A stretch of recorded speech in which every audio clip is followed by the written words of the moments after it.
Bonjour et je suis ravie de vous retrouver pour cet agenda culturel donc pour la semaine du 28 juin au 7 juillet. Alors quelques rappels avant de vous donner de nouvelles pistes. Dans les expositions, alors ce sont les derniers jours pour l'exposition au Paris d'Elena Penado Nevado, donc l'exposition est visible jusqu'au 2 juillet.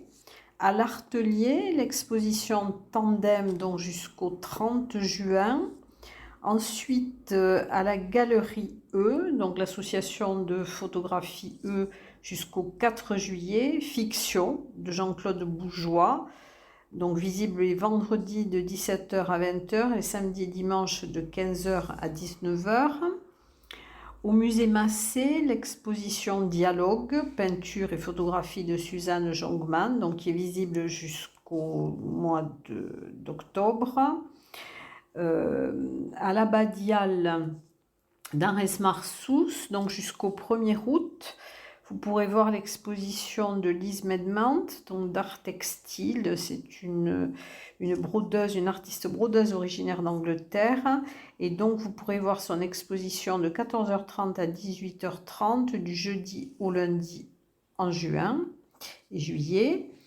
Ensuite, vous avez aussi une nouvelle exposition, donc à l'Office du tourisme, donc qui est visible du lundi au samedi de 9h30 à 12h30 et de 14h à 18h. C'est l'exposition d'Elisabeth Fontan. Ces créations invitent à la méditation et au voyage intérieur, mi-abstrait, mi-figuratif et à la fois ni l'un ni l'autre, mais chaque tableau accueille les chemins de votre propre imaginaire. Aussi au Carmel, dont l'exposition qui va durer jusqu'au 28 août de Ramazan Bayrakoglou, en partenariat avec la galerie Le Long. Donc cet artiste utilise des images photographiques d'origine et d'apparence anodine et les reconstruit dans de très grands formats dont la force plastique démultiplie l'impact. Il a développé 2 techniques originales pour obtenir ce résultat. L'une à l'aide de plexiglas découpé au laser et peint à la main, l'autre sur le principe d'un patchwork élaboré, donc c'est visible jusqu'au 28 août.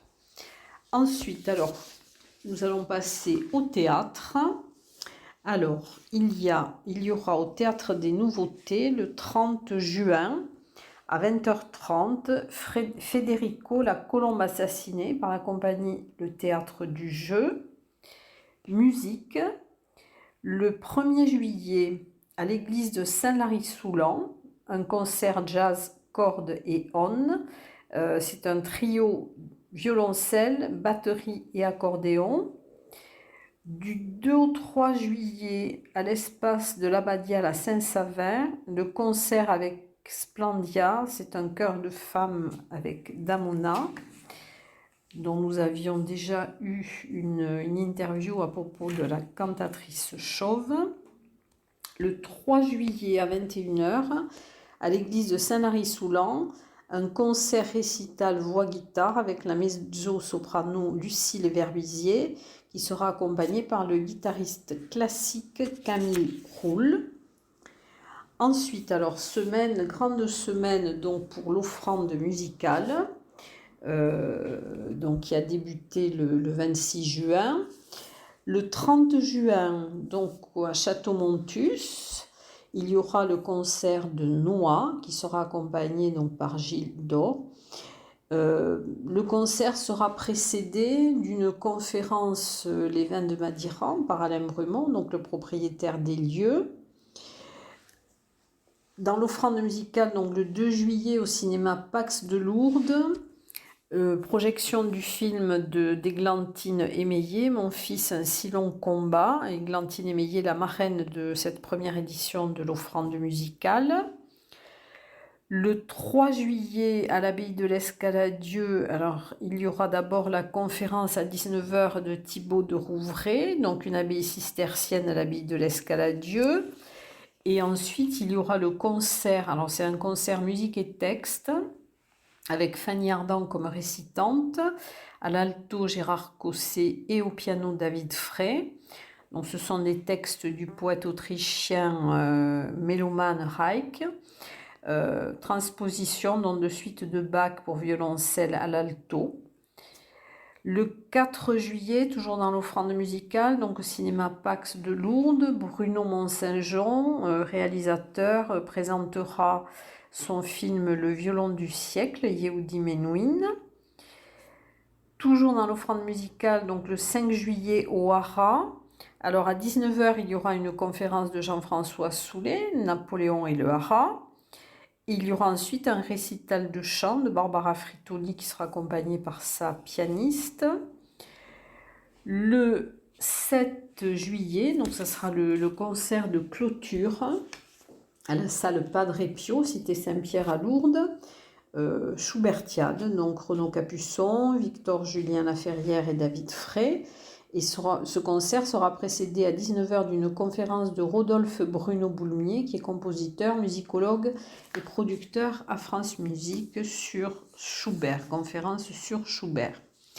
Ensuite, le Parvis. Alors, le Parvis, le 1er juillet, donc c'est le spectacle FIC, Réveille-toi, avec le groupe acrobatique de Tanger. Donc, se conjuguent des éléments de la culture marocaine dans une explosion de couleurs. Et ils jonglent avec le traditionnel et le non conventionnel, les influences orientales et l'inspiration occidentale, le pop art et le stylisme pour créer un univers hybride.